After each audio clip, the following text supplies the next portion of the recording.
Happy Camper Radio, episode 22. Come on, let's go camping.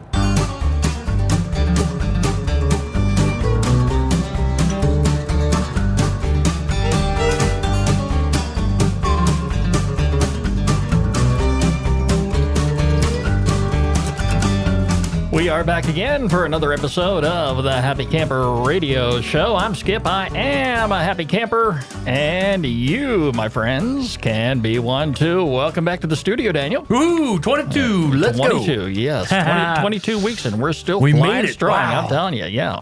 But hey, you know something? I noticed you got your camper back. I did get my camera back. Wow, and thank Finally. you, and thank you so much for inviting me over there yesterday I know. to take a look at it. You and fell your wife, asleep. I was like, wait, Skip, wake up. Wake up. Come on now. Your wife You was like in that there. bed. And I am not saying. Hey, I do like your bed. It but is no, nice. I did not fall asleep. But hey, I saw your wife was over there. Measuring for new drapes. That thing is going to really be decked out. Oh, yeah. It's going to be nice. There's a lot of stuff on the internet, a lot of do-it-yourself kind of stuff that you can do to campers to make it, make it yours. It doesn't have to look like it came from the factory, You're getting some good ideas. I'll tell you exactly. what. You're having a great time doing it too. But hey, I'll stick with my tent. And with the weather I don't know, turning, you were pretty excited in there. Hey, the weather turning like it is, this is going to be awesome camping. Yes, awesome definitely. camping weather, because the weather cools down. It doesn't get too cold around this time of the year, but the fact is, you sit around the fire. And speaking of the fire, let's go ahead and get this lit up, Daniel. It's about time, we go ahead. There we go.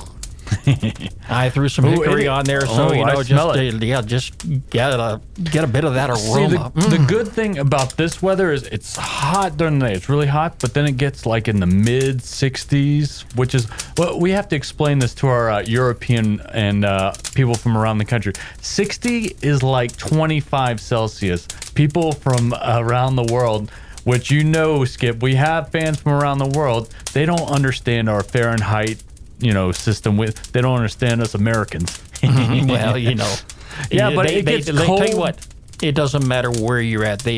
Folks do understand a good campfire. Yep. But it gets cold during the night. That's the bottom line right there. It gets cold during the night, and you light that fire, and it's perfect. And you get that chill on the back, but the heat on the front, and you get those marshmallows out, right?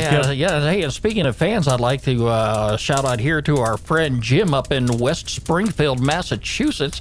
Hey, Jim, thank you so much for getting in touch with us on Facebook this week, and I hope you and your family had a wonderful camp outing last weekend. And thank you for listening to the show. Daniel, he said he listened to 3 hours worth of the Happy Camper Radio Show. Wow. What better way to keep the camping spirit going after you leave camp? Exactly. Than to listen to you and I. Wow. Yeah. 3 hours of you and I. Do you think you could do that, Skip? I could listen to myself. You, on the other hand, I don't know. Wow. Okay. All right. But anyway, Daniel, hey, we've got a great program lined up for everybody this week. It is a great topic, and I'll tell you, it's one that we've got to really focus on here.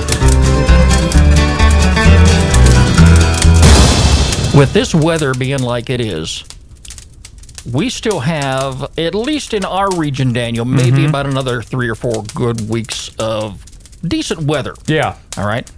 And during that time, folks are going to be doing a lot of swimming. Oh, yeah. Actually, you know what's funny about this? We just made our reservations for Disney, and we added the water parks because we knew it was going to be pretty hot down there, and we're going to try to take advantage of it right before they close down for the season. Well, by the time that vacation rolls around here, it's going to be a little on the chilly side. But, Daniel, I want to go ahead and bring this topic up today because in recent weeks here in our area, there have been situations where, and I'm not talking folks just going camping, I mean just going away for a weekend of fun. Yeah. Whether it be at the local pool, a private pool, a public pool, a beach, the ocean, wherever. Oh, yeah. You're there to have fun. And sadly, in some cases, some accidents have happened. And even more sadly, in a few cases, some tragedies occurred. It doesn't have to be that way. Right. Water is something to have fun with, but again, it's something you don't want to play around with if you don't know how to swim. Right. All right. You're not prepared. You take risks bad things can happen. And that's one of the things we're going to focus on today here on the Happy Camper Radio Show. Incidentally, our number here is 404-537-2267. If you want to go ahead and get in touch with Daniel and I, that's the number to call, 404-537-CAMP. Leave us your name, what part of the world you're calling from, and leave us your camping question in your voicemail. And Daniel and I will do the magic here on this end and get you on an upcoming episode. Of course, if you want to go ahead and email us, that's an easy thing to do. Call or just reach out to us at www.happycamperradio.com. You can find the Contact Us button at the top of the page. Just click on that, and you can go ahead and address your question that way. You can catch us on Facebook and also follow us on Twitter at Camp Talker. And incidentally, Daniel, right there on our homepage at happycamperradio.com, folks can now click on the Happy Camper Show on Google+. Woohoo! Yeah, and you want to go ahead and add us to your circles, we'll add you on back. We've been getting a lot of great fans here on Google+ in these past few weeks. So it's all happening right here at the Happy Camper Radio Show. Today we're talking about water safety. My idea of water safety, Daniel, believe it or not, even for as old as I am, every now and then when I'm at the department store, I love to wander down the toy aisle. Oh. It keeps me young. I saw this awesome looking water gun. Ooh. It's got all kind of fancy colors to it. You fill it up with water. You pump it up. And you squirt the cats. Right? No. No? Oh, okay. You take careful aim at somebody, in all good fun, of course. Right.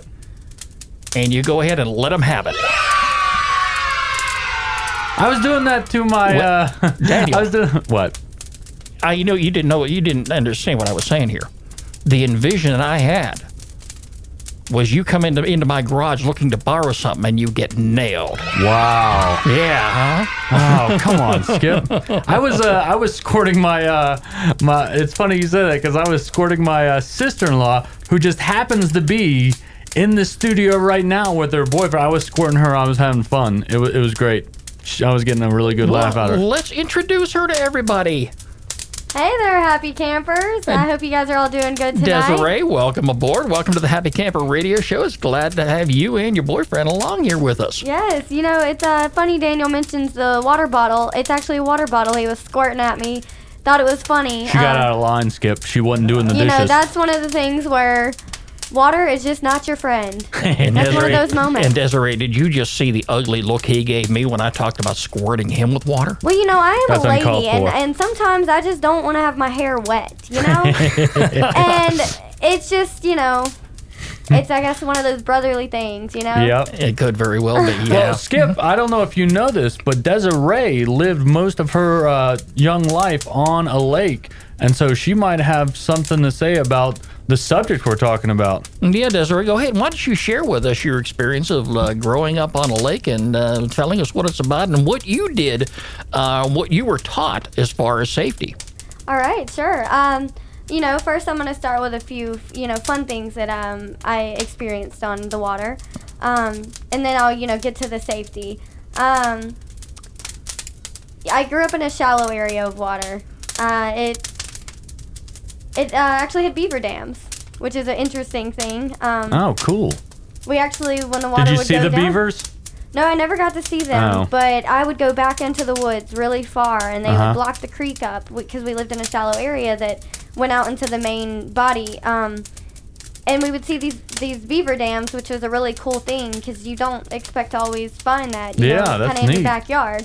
And there'd be cool creeks in the water, like the water that ran through the lake, and it would be nice and cold. And oh yeah. on a hot day on the water, you hit that cool creek, and you're like, gosh, this is awesome. Yeah. And just overall hanging out with friends in the water. Yeah.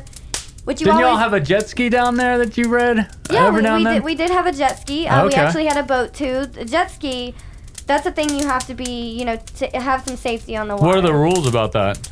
Rules, you gotta wear a life jacket. You can't just ride along without. Anything can happen.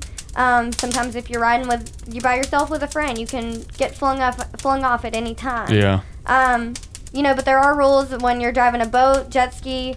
you know, you always want to stay on the right side of oncoming boats, just like if you're driving on the road, at least here in America, it's that way. You know, we're not in England. Yeah. And then, you know, you want to stay as far away from docks. I believe it's at least 100 feet. Okay.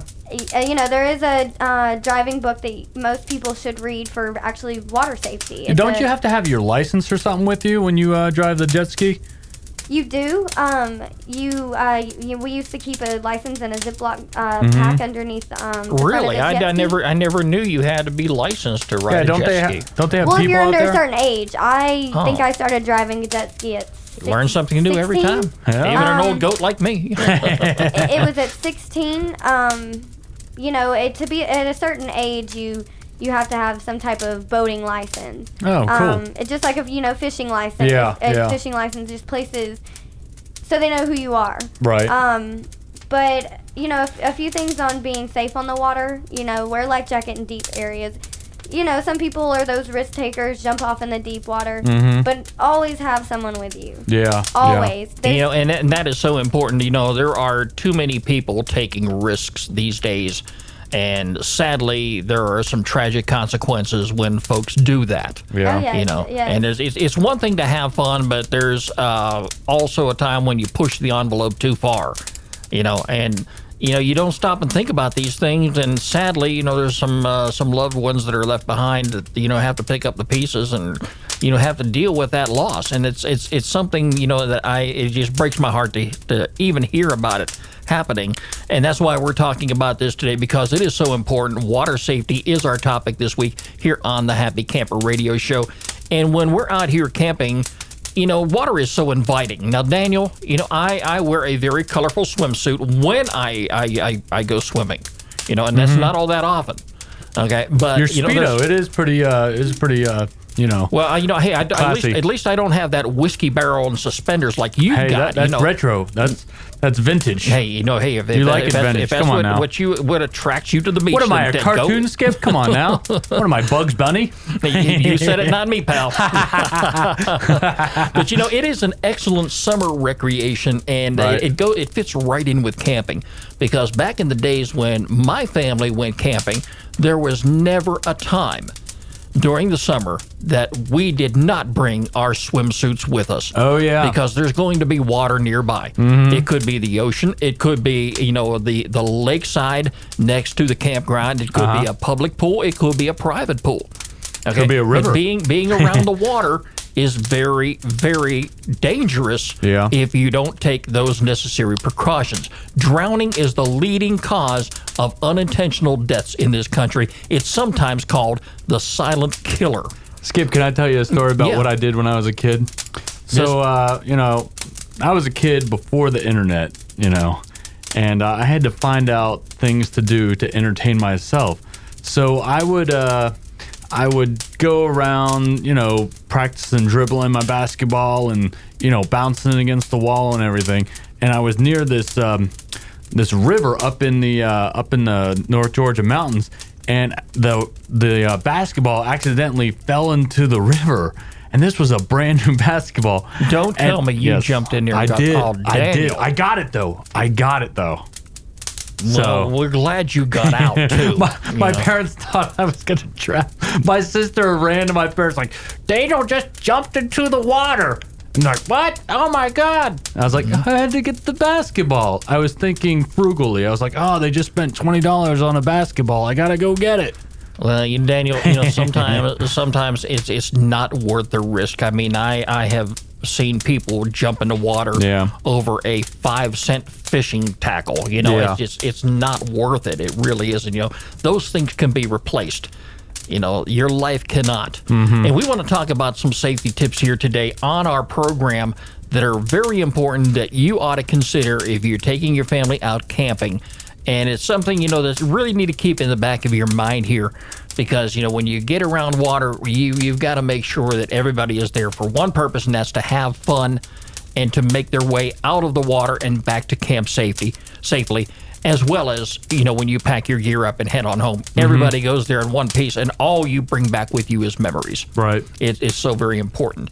Now, let's talk about kids around the water, all right? One of the things you never, ever want to do, never leave a child alone around water. Right. All right. Whether it be, you're at home, around the swimming pool, or at the campground, don't take your eyes off your kids. They are the most precious things in the world that we have. They cannot be replaced. So you want to make sure that your kid is having fun, and you want to make sure you have that extra eye on your child while they are in and around the water. I have to tell this story because my dad listens to the podcast. So when I was like 7 or 8 years old, right, we had a high dive at this trailer complex we used to go to on the weekends. Okay. And evidently I was taking my sweet time getting out of the water. He jumped on me from a high dive. Can you believe that, Skip? He denies it today, but he jumped on me. He jumped on me. I was in the water, trying to get. See? I take it he didn't see you. No, he thought I was goofing off. He's like, "Well, I'm gonna jump," and I remind him of it every day. I'm just telling you this because I know he's listening and he's shaking his head right now.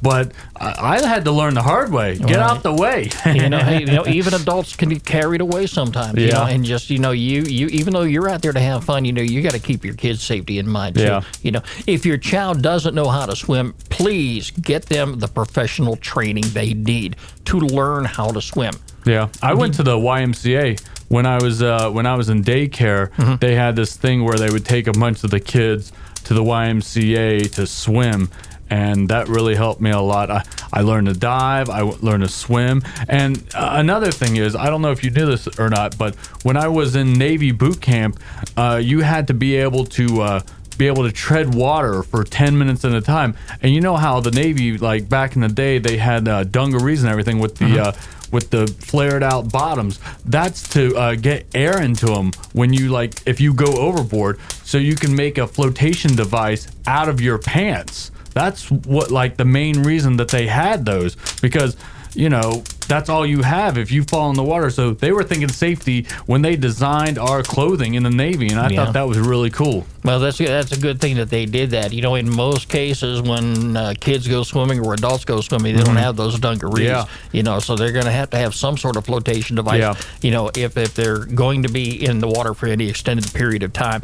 I'm not saying everybody is going to wear a life vest. The safe thing to do is to have one on. Definitely. All right, but if you the very, very least you want to do is get the professional training that you need.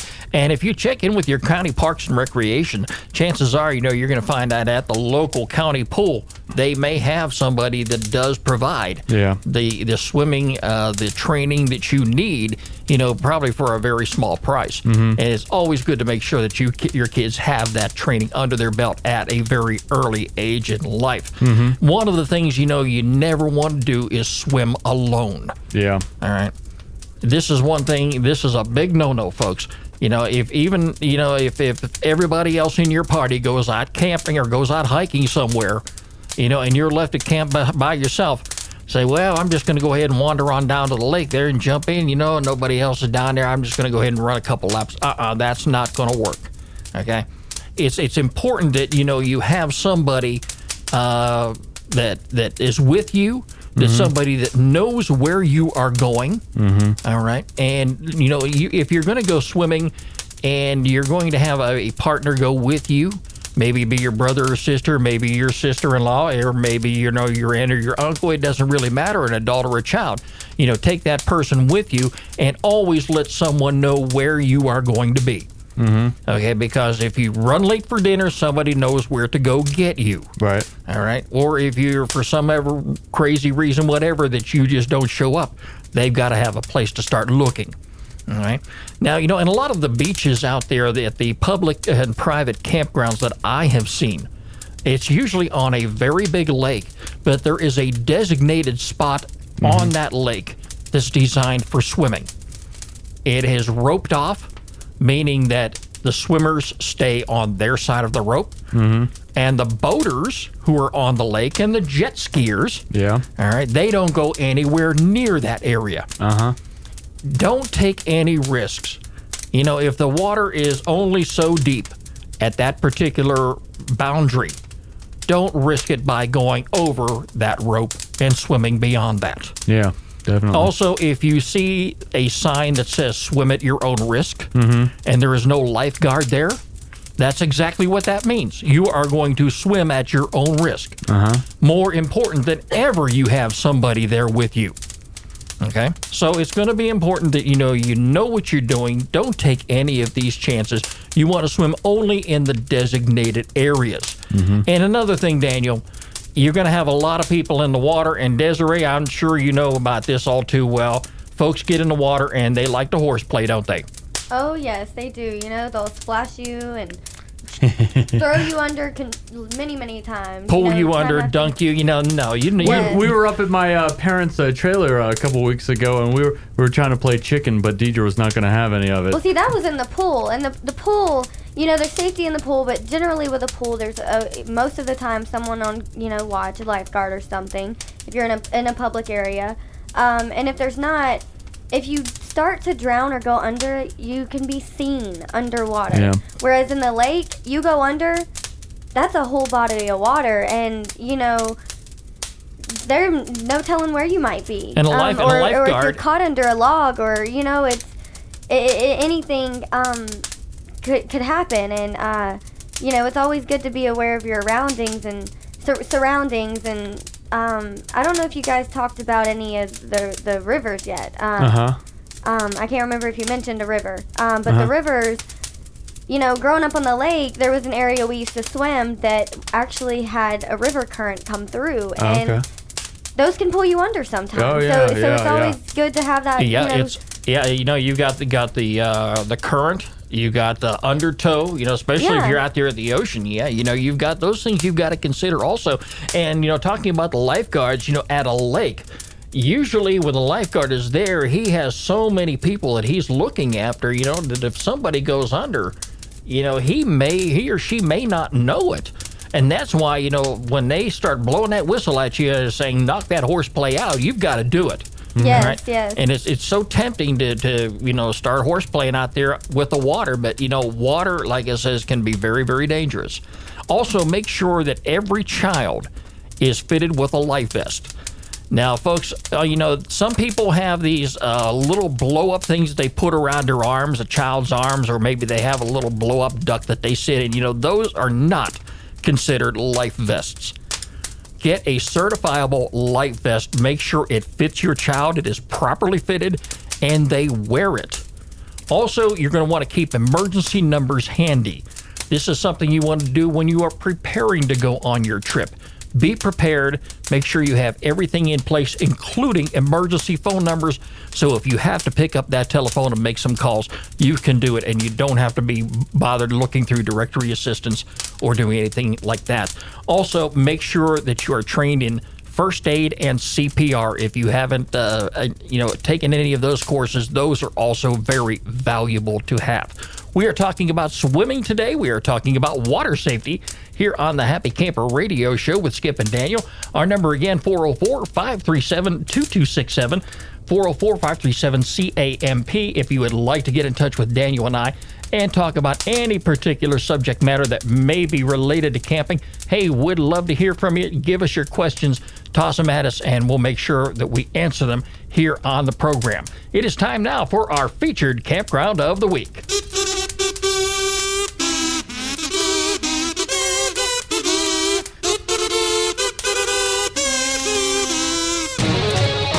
Okay, Daniel, I'm going to take us to a place that's really not that far away. Driving distance from our part of town, maybe about 8 hours. This would be great maybe for a 4-day trip away somewhere. Where's it at? It's going to be in North Carolina.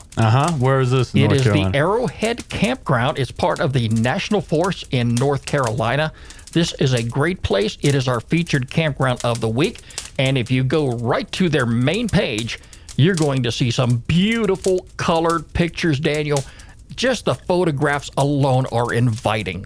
It makes you want to pack your gear and head out there right now. Their season runs all the way through December 31st, which means you're going to be able to camp during the fall. And if you look at the green forest that they have there, imagine what it's like when the leaves turn colors. Oh, yeah, definitely. That is the time you really want to go camping. What part of North Carolina is this? This here is going to be not very far away from, I hope I'm pronouncing this right, Albemarle, something like that. It's off of Highway 74. Okay. You know, you can is it look. like You can east look at or the west? It's probably going. It's going to be to the east of us. Oh, okay. Yeah, you know, and it's a great place to go camping. Wow. You know, I have not been there, but just I've spent so much time looking at the website this past week, just to take a look what they had to offer there. A lot of great amenities, Daniel. Bird watching, boating. They've got creek access there, firewood available, hiking, jet skiing, kayaking, mountain biking, horseback riding, wildlife viewing. There you go, right there. That's right up my alley. You know, and they have all of this, and it's available right there at this particular campground. You know, and one of the other things they have, some nearby attractions. They've got a theme park with a petting zoo. Your kids would love that. A nature center, and something right up your alley. What's that? Mini golf courses. Woo! Oh, finally. Yeah. There you go, yes, Daniel. I'm there. Well, we're going. Hey, if I'm leaving the show right now. Woo! Well, I'm out of here. Just like folks who go swimming, you'll tell someone where you're at. If you don't tell us where you're I'm at, telling you right now, Skip, I'm going. then we'll know where to find you with a golf club in hand. Exactly. But it's a great place. They have 48 available sites. Take a look at their date range availability. I went ahead and looked at it for the next couple weeks. They're probably going to be a little busy on the weekends, but during the week it looks okay. Beyond that, it's pretty much wide open. So if you want to go ahead and make your reservation, you can actually do that online. And if you haven't already signed up for an account at recreation.gov, you can go ahead and do it right here on this website in the upper right-hand corner. Click the sign up button. They ask you for some basic information. Nothing really intrusive. It's a secure site, but it makes every single reservation with recreation.gov so much easier when you have an online account, and it doesn't cost you a dime to do that. So it's a great place to go camping. We're going to go there someday. I know I am, and hopefully you and your wife Deidre can tag along with your camper. Yeah, definitely. Okay? And just take a look at some of the sites that they have available there. Every one of the campground sites that I looked at has a photograph, so you can see exactly what that particular site has to offer. And almost every one I saw, Daniel, it's well shaded. Okay, good. Awesome. It's one of these things, you really don't want the sun beating down on you all the time. Yeah. This is the place to be right here. It's the Arrowhead Campground. It's located in North Carolina, and it is our featured campground of the week here on the Happy Camper Radio Show. And as always, if you have a campground that you would like Daniel and I to feature on the program, by all means, drop me an email, Skip, S-K-I-P, at happycamperradio.com.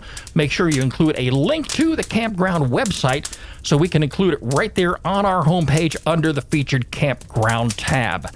And make sure you tell us that, you camped out there. Tell us a little bit about it, because Daniel and I are always in the market for someplace to go camping. That's true. And as far as I'm concerned, Daniel, as you get a little bit older, no destination is too far away. Hey, I got my pop-up. I'm ready to go. I bet you are. And it's sad to say, you're going to be doing a little more camping this year this upcoming year than I probably will. But as I'm getting a little closer to retirement, I mean, full-time retirement, it is on. The camping is on for sure. Well, exactly. Anyway, hey, Desiree, thank you so much for joining us on the show, and your boyfriend too. We thank you for being here on the program, and definitely come back and see us again sometime soon, okay? All right, it was a pleasure being on the show. You guys have a great night, and great night to all you happy campers out there. And your brother-in-law, Desiree, please do what you can to keep an eye on this guy. Hey. Okay? Oh, yeah. He really needs I got to keep her in line. It's a rough job. I got to keep her and her sister. It's rough. It's rough, Skip. Got a hard life. Camping's my only escape, Skip. Camping in this podcast. Not rough for me, buddy. As long as I got that tent and that camping chair somewhere close by and it's ready to go, I'm set to go too. Anyway, we thank you for being us here. Don't forget, catch us online anytime at www.happycamperradio.com. You can like us on Facebook and follow us on Twitter at Camp Talker. The Happy Camper Radio Show is a presentation of Skip Huber Productions. I'm Skip. I am a happy camper. Daniel's a happy camper. And you, my friend, can be a happy camper too. We'll catch you next week. Bye-bye, everybody.